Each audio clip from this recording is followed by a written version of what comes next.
Τι κάνεις? Καλά, εσύ? Κι εγώ καλά. Σου αρέσει το παστίτσιο? Ναι. Και εμένα.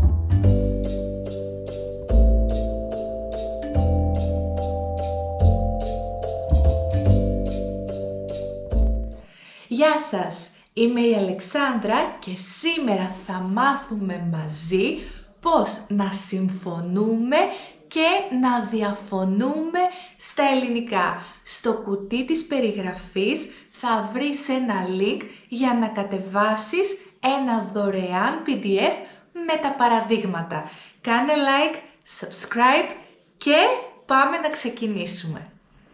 Κι εγώ, και εμένα, ούτε εγώ, ούτε εμένα, πώς χρησιμοποιούνται όλα αυτά? Λοιπόν, λέμε κι εγώ ή και εμένα όταν συμφωνούμε με κάτι. Για παράδειγμα, είμαι πολύ καλά. Κι εγώ. Μου αρέσει το παστίτσιο. Και εμένα.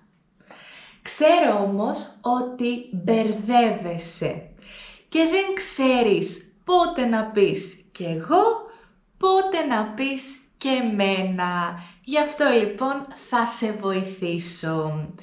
Εγώ είναι ονομαστική. Εμένα είναι αιτιατική. Λέμε λοιπόν κι εγώ με ρήματα που χρειάζονται ένα υποκείμενο. Για παράδειγμα, είμαι καλά. Εγώ είμαι καλά. Και η απάντηση είναι κι εγώ. Κι εγώ είμαι καλά. Για να σου πω την αλήθεια, τις περισσότερες φορές λέμε κι εγώ, γιατί το χρησιμοποιούμε με ρήματα που τελειώνουν σε ο, χωρίς τόνο, σε ο, με τόνο και σε με. Για παράδειγμα, εγώ παίζω πιάνο. Κι εγώ. Εγώ μιλώ ελληνικά. Κι εγώ. Εγώ κοιμάμαι αργά. Κι εγώ. Λέμε όμως και εμένα με ρήματα που χρειάζονται μία αντωνυμία ως αντικείμενο. Όπως το ρήμα μου αρέσει. Για παράδειγμα, μου αρέσει το παστίτσιο. Και εμένα. Άλλα ρήματα σαν κι αυτό είναι μου φαίνεται. Μου φαίνεται ότι θα βρέξει. Και εμένα. Μου χρειάζεται. Μου χρειάζεται ένα τάμπλετ. Και εμένα. Με πονάει. Με πονάει το κεφάλι μου. Και εμένα. Με ενδιαφέρει. Με ενδιαφέρει η λογοτεχνία. Και εμένα. Το ίδιο συμβαίνει και με τα ούτε εγώ, ούτε εμένα.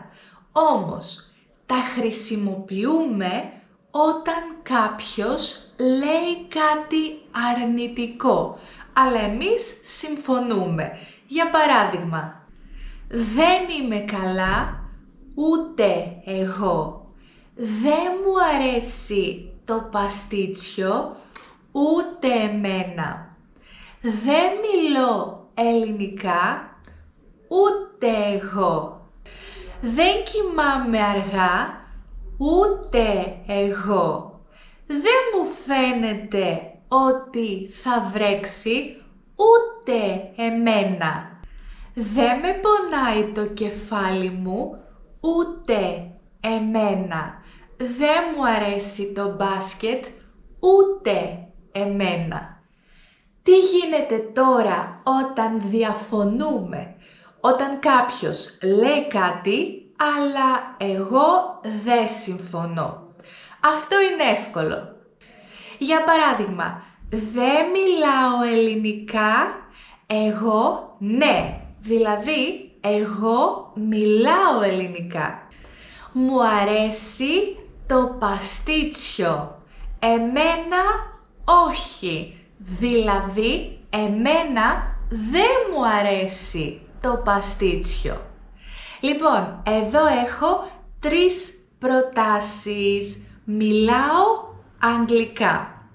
Κοιμάμαι νωρίς. Δεν μου αρέσει ο μουσακάς. Θέλω στα σχόλια να συμφωνήσεις ή να διαφωνήσεις μαζί μου. Λοιπόν, αν σου άρεσε το βίντεο, κάνε like, εγγραφή στο κανάλι μου, κατέβασε και το δωρεάν PDF με όλα τα παραδείγματα και στο κουτί της περιγραφής τσέκαρε και τα webinar courses μου. Λοιπόν, εμείς τα λέμε στο επόμενο μάθημα. Σε περιμένω. Γεια!